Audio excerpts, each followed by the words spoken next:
of friends and relations, I had the honor of welcoming you all to Nico and Angie's wedding. They asked me to say a few words at the proper tone and mood for their wedding, and I thought for some time about what I would say, and starting metaphors and quotes about love, deciding on a topic a little bit nearer and dearer to their hearts. Today, I'm going to say a few words about zombies. The shambling ghouls of black and white Saturday matinees and the quick ravenous monsters of modern horror flicks. They're all suffering from the same disease, the disease of disconnection from the world around them and from each other. And aren't we all there sometimes? We shuffle into work monosyllabic until we have our caffeine, and we go through the motions of house and work, completely unaware of other people. Don't we set our sights on one desire after another, rushing from experience to experience without really stopping to enjoy it? And haven't you ever found yourself staring into space, wishing for just a little more brains? Nico and Angie were there too, and they decided to take the only vaccine that works. They decided to get married. By which I mean they decided to get connected, unhesitatingly and unashamedly connected to each other. In this, they refuse to become numb themselves, and they promise to give each other attention, affection, and consideration, emotions that zombies certainly do not share. They refuse to feed on the heart and mind of the other. Instead, they are going to grow these things together and share them equally. And they vow not to allow the other to become a zombie when they aren't looking, slipping into apathy, numbness, and a maddening hunger. They do these things with the shotguns of their love strapped securely to their backs, and the truncheons of their humor held firmly in their hands.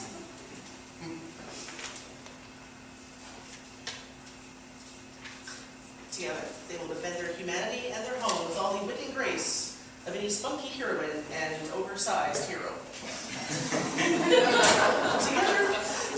Together they are an example of what is possible when two people set their sights on the same star.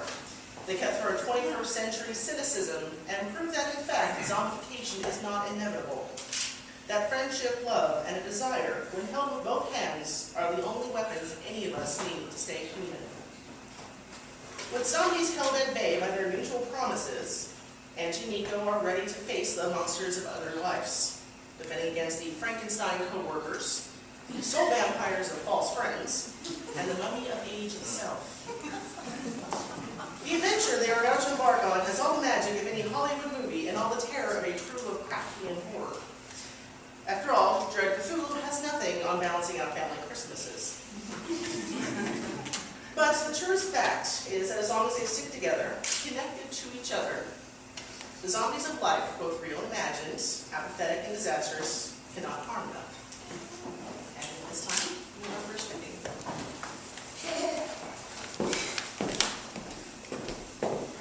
I am doing a reading from The Confirmation by Edward Muir. Yes, yours, my love, is the right human face. I in my mind had waited for this long, seeing the false and searching for the true. Then found you as a traveler finds a place of welcome suddenly amid the wrong valleys and rocks and twisting roads. But you, what shall I call you? A fountain in a waste? A well of water in a country dry?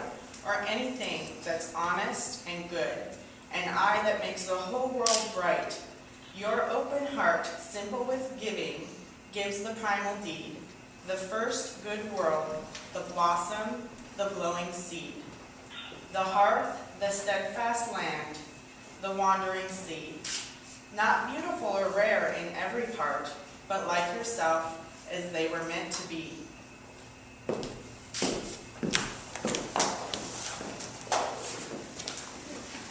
Albert Einstein said, "Strange is our situation here upon earth. Each of us come for a short visit, not knowing why, yet sometimes seeming a divine purpose.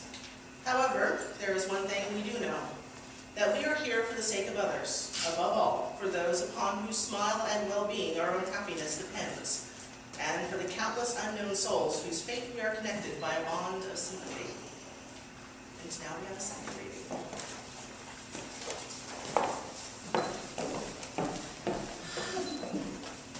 This is a passage from Corelli's Mandolin.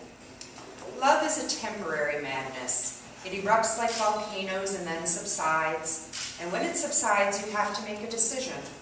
You have to work out whether your roots have so entwined together that it is inconceivable that you should ever part. Because this is what love is. Love is not breathlessness. It is not excitement. It is not the promulgation of eternal passion. This is just being in love, which any fool can do. Love itself is what is left over when being in love has burned away. And this is both an art and a fortunate accident. Those that truly love have roots that grow towards each other underground, and when all the pretty blossom have fallen from their branches, they find that they are one tree and not two.